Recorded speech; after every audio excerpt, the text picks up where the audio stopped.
मोनिका जी, राधे राधे। महाराज जी आपके चरणों में कोटि कोटि प्रणाम। महाराज जी, कोई भी टेंशन जल्दी से दिमाग से नहीं निकलती, बहुत कोशिश करती हूँ, इसके लिए महाराज जी मुझे क्या करना होगा? नाम जप। खाली दिमाग तो गंदगी ही तो भरेगी। अगर हमारे दिमाग में भागवतिक चिंतन है, परमात्मा चिंतन है, तो हम उसको 2 मिनट में डिलीट कर देंगे।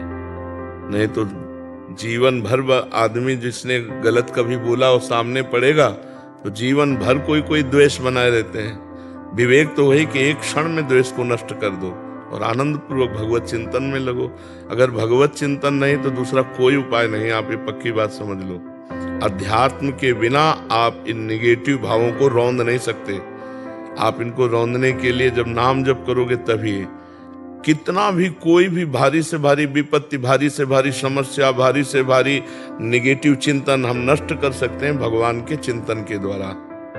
ध्येय मापदी, जिन चरणों का ध्यान मात्र आपदा का नाश कर देता है। हरि स्मृति सर्व विपद विमोक्षणम, भगवान का स्मरण समस्त विपत्तियों का नाश कर देता है। और जब नाम जप करते हैं तो विवेक जागृत होता है। विवेक 1 मिनट में हटा देता है। नहीं तो उसी का चिंतन, इसने क्यों कहा, कैसे कहा, अरे फिर दूसरा, फिर तीसरा, वो इतना चिंतन करते करते फिर वो डिप्रेशन में पहुंच जाता है। ये ओवर थिंकिंग रोकने के लिए नाम जप अत्यंत आवश्यक है। इस लोक और परलोक में आनंदित रहने के लिए, दिमाग शांत और शीतल रखने के लिए हमें भगवान का चिंतन चाहे वो राम जपो, कृष्ण जपो, हरि जपो, जो नाम जपो, बिना नाम जप किए तब लग कुशल न जीव कहूँ, सपने हूँ मन विश्राम, जब लग भजत न राम कहूँ, शोक धाम तज काम। ये शोक का धाम है संसार। कामनाओं का जाल बिछा हुआ, एक बात पूरी हुई 2 खड़ी हो गई, 2 पूरी हुई 4 खड़ी हो गई, और बार बार उसी का चिंतन करते हुए हमारा जीवन व्यर्थ चला जा रहा है। हम आनंद को तो जान ही नहीं पा रहे। आनंद किसे? हम समझ रहे हैं कामनाओं की पूर्ति से आनंद है, और कामनाओं की पूर्ति से तो और चिंता शोक बढ़ता चला जा रहा है। तो आनंद का मार्ग अध्यात्म है। हम नाम जप करते हुए सब काम करें। नाम जप करते हुए, नाम जप में इतनी प्रवीणता है, जैसे आपने हमें गाली दिया, आपने हमारी निंदा की, आपने हमें अपमानित किया, तुरंत विवेक उठेगा। नहीं नहीं, इसके भी हृदय में तो भगवान है। मेरे किसी पाप कर्म का दंड मुझे भुगताया जा रहा है, ये बेचारा तो निर्दोष है, इसको तो निमित्त बनाया जा रहा है। बड़े कृपालु भगवान, जो हमारे किए हुए कर्म का हमको दंड देकर पवित्र कर रहे हो। उससे मतलब नहीं है, उससे मतलब नहीं है, वो दुष्ट नहीं है। हमारी दुष्टता का किसी जन्म के जो कर्म है उसका दंड देने के लिए इसको निमित्त बनाया गया। ये विवेक, ये ज्ञान आपको 1 मिनट में बचा लेगा। दूसरी बात, इतनी नाम जप से क्षमता आ जाती है कि जैसे अपने हाथ से अपने चोट लग जाए, किसको आप गाली दोगे? अपने हाथ से चोट नहीं लग जाती, अपने किसको गाली दोगे? अपने दांत से जबान कट जाए, किसको गाली दोगे? ऐसे ही सब में आत्मस्वरूप भगवान का दर्शन कर रहा है, तो दुनिया के द्वारा किए हुए प्रहार को ऐसे ही समझ रहा है जैसे अपने हाथ से अपने को दंड में। वो किसी को दोषी नहीं समझता। सब में भगवत भाव। उमा जे राम चरण रत, विगत काम मद को, निज प्रभु में देखें जगत, केशन करें विरोध। तो बिना भगवान के चिंतन के इस समस्या का समाधान नहीं हो सकता। जब तक सर्वत्र समबुद्धि नहीं आएगी, ज्ञान नहीं जागृत होगा, तब तक ये जलन शांत नहीं होगी। द्वेष करने वाले पर भी हम रोष ना करें, ये अध्यात्म है, तो हम जीत जाएंगे। नहीं, कितना प्रपंच, जरा दिमाग को आप अपने खुद देखिए, कितना प्रपंच भरा हुआ है। उसको साफ करने के लिए हमारे पास नाम है, राधा राधा राधा राधा। आप खुद देखना, आप कितने गंभीर हो जाएंगे, आपको कितना आनंद आने लगेगा, आप में एक मस्ती आ जाएगी। आप खुद देखिएगा। नाम ही एक उपाय है। किसका प्रश्न था? हाँ, नाम नहीं जप करोगे तो फिर इसको नहीं हटा पाओगे। यही तो दंड है, यही दंड है। अरे देखो, यही बुद्धि अपने आप जहर खवा देती है। अपने हाथ से आदमी जहर खाता है, अपने हाथ से फांसी लगा लेता है, अपने हाथ से शूट कर देता है। ये वही बुद्धि है जो भगवान से विमुख हुई, संसार में सुख खोजने गई, और जब उसको कुछ नहीं मिला, धोखा मिला, या उसका निर्णय ठीक नहीं हो पा रहा, तो सोचता है यार अपने को ही खत्म कर दो। ये है बुद्धि। ये देखो ना, कितनी घटनाएं ऐसी घटती हैं। तो इसलिए हमें लगता है सबको नाम जपना चाहिए। गंदा भोजन छोड़ो, गंदा पेय पदार्थ छोड़ो, गंदे आचरण छोड़ो, नहीं तो तुम्हारी दुर्गति हो जाएगी। आज हंस लो हमारी बात पे, girlfriend boyfriend live in relation, आज हंस लो हमारी बात पे कि बाबा जी ऐसी बात करते हैं, ये क्या जाने। समय आएगा ना, तब तुम देखना, हमारी बात को याद करना कि तुम्हारा जीवन कहां पहुंच गया है, कितने संकट में पहुंच गया है। सच्चे मानो सबको नाम जप करना चाहिए, गलत भोजन छोड़ना चाहिए, गंदा पेय पदार्थ छोड़ना चाहिए, गंदे बच्चों का संग छोड़ना चाहिए, तभी जीवन उन्नतिशील होगा। जो 20 वर्ष के पहले ही ब्रह्मचर्य खो देता है वो गृहस्थी लायक नहीं रहता। समय आने पर देख लेना, एक अच्छा सदगृहस्थ जीवन निर्वाह नहीं कर पाएगा वो।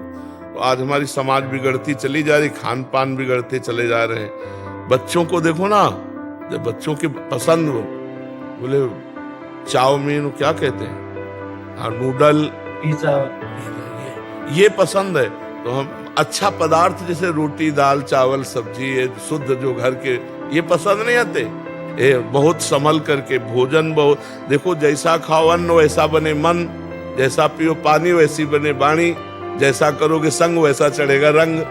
तो आज हमारा संग भी गड़बड़, मोबाइल जो चाहो देख लो, और मोबाइल में तो पूरा संसार है, जो चाहो सर्च करो देख लो। और खान पान तो देख ही रहे हैं, पवित्र हो रहा है। और पान की तो पूछो मत, पीने के लिए तो मतलब नए नए बच्चे, छोटे छोटे बच्चे सब अपेय पदार्थ पीने लगे। हाँ, तो इनसे बचे तो ठीक है, नहीं तो बुद्धि निगेटिव ही चिंतन कराएगी। तो हमें लगता है कि आप नाम जप कीजिए, पवित्र भोजन कीजिए, तो इससे आप देखना फिर आपका निगेटिव भाव शांत करने के लिए विवेक जागृत हो जाएगा, वो तत्काल शांत कर देगा जी। ब्रिगेडियर अवरेंद्र प्रताप सिंह जी। महाराज जी राधे राधे। महाराज जी, मेरा पूरा परिवार कई पीढ़ियों से श्री हरिदास स्वामी परंपरा से जुड़ा है। मैंने भी 7-8 साल में ही गुरु मंत्र ले लिया था और उसका आज तक निरंतर जप करने का प्रयास कर रहा हूँ। महाराज जी, नौकरी के दौरान कई बार विपरीत और जोखिम परिस्थितियां आई, बिहारी जी की कृपा का अनुभव हुआ। महाराज जी, मेरी तार्किक बुद्धि होने के कारण मुझे भक्ति में काफी चीजों के जवाब नहीं मिले, इसलिए, और साथ ही आडंबर और पैसे की चमक में मतलब अध्यात्म और निराकार स्वरूप की आकर्षित हो गया मैं। और अब हर रोज ब्रह्म मुहूर्त में निराकार स्वरूप का ध्यान कर रहा हूँ। और कई बार पहले बताओ, निराकार का ध्यान होता है? लाइट को देख रहे होते हो आप शुरू। ध्यान का विषय जो है ना, सब ध्यान मिट जाए, जो बचे उसे ज्ञान का ध्यान कहते हैं, आत्मस्वरूप का। सब ध्यान मिटा दो, जब आप बैठो तब कुछ ध्यान नहीं आना चाहिए। वो अगर प्रकाश स्वरूप है तो अंधकार कौन है? जब वही परमात्मा सब रूपों में है तो प्रकाश स्वरूप है, तो अंधकार भी स्वरूप उसी का है। जड़ स्वरूप है तो चैतन्य स्वरूप उसी का है, वो सर्वस्व है। अगर हम प्रकाश का ध्यान करें तो अंधकार भी वही परमात्मा है, वो सब रूपों में है। तो हमको चाहिए कि इन सब रूपों का पहले ध्यान हटावें, न प्रकाश, न अंधकार, न स्थूल, न सूक्ष्म, न कारण। और जब ये ध्यान शांत हो जाता है तो जो बचता है वो आत्मस्वरूप होता है। अन्वय व्यतिरेक 2 पद्धतियां हैं। पहले हमें व्यतिरेक पद्धति लगानी पड़ेगी शास्त्रीय, कि ब्रह्म सत्यम जगन मिथ्या, कुछ नहीं है, कुछ नहीं है। पहले इनको हम हटाएं, पहले सब ध्यान हटावें। हाँ, पहले आप ध्यान हटाओ। क्या आपका ध्यान शून्य में आ गया? जी महाराज, कई बार आता है और अच्छा। इस समय कोई भी चिंतन नहीं हो रहा है, न प्रकाश, न अंधकार, न स्थूल, न सूक्ष्म, न कारण। जैसे गाढ़ निद्रा, गाढ़ निद्रा में आप होते हैं क्या? लेकिन होते हैं। अभी कह रहे हैं कि राधा कृष्ण स्वरूप की ओर भी मन आकर्षित है और ध्यान मार्ग में भी, तो दोनों का समावेश बनाना चाह रहे हैं। अब हम कैसे तुम्हें बतावें कि देखो, अभी वो प्रकाश तो है नहीं जिस प्रकाश की हम बात कर रहे हैं, आत्मस्वरूप की। जब तक स्थूल सूक्ष्म कारण को मिथ्या समझ करके और स्थिति नहीं प्राप्त करोगे, तब तक वो, और जब वो हो जाएगा ना, तो ये सब चंचलता हट जाएगी। कि अभी हम फाइनल में इनकी तरफ आकर्षण, ना ये है ना वो है, जो है वो केवल है, उसका अनुभव करने के लिए बढ़ो। अभी वो बात नहीं है जो बात होनी चाहिए। आप स्वीकार करते हो? जी तो आप, ये स्थूल 5 भौतिक शरीर है, इसके अंदर सूक्ष्म शरीर है, मन बुद्धि चित्त अहंकार, 5 ज्ञानेंद्रियां, 5 कर्मेंद्रियां, इसके भी अंदर अनंत जन्मों के संस्कारों का बना हुआ कारण शरीर जो स्थूल का निमित्त बना है। इन तीनों को विध्वंस किए बिना अपने चिंतन में, इनका बिल्कुल विध्वंस, इनसे बिल्कुल संबंध खत्म, साक्षी, तो जो बचता है वो है आत्मस्वरूप है। अभी ना तो उस है का अनुभव है और ना श्यामा प्यारी कुंज बिहारी का अनुभव है। तो हमें लगता है बीच में समय बर्बाद मत करो, कई महाराज वही हो रहा है, मैं सोच रहा हूँ कि कहीं फंस रहा हूँ बीच में मैं। नहीं तो जब आप इतने बड़े महापुरुष श्री स्वामी हरिदास जी से जुड़े थे तो आपको वहीं जुड़े रहना चाहिए। महाराज मेरे भी गुरु का ही कहना है, मेरे बालक दास जी तो नहीं रहे अभी, लेकिन अभी जो प्रेजेंट गुरु हैं जी तो उनका भी यही कहना है कि उन्होंने अपना दिया है, लेकिन मैं आपसे थोड़ा सा चाह रहा था।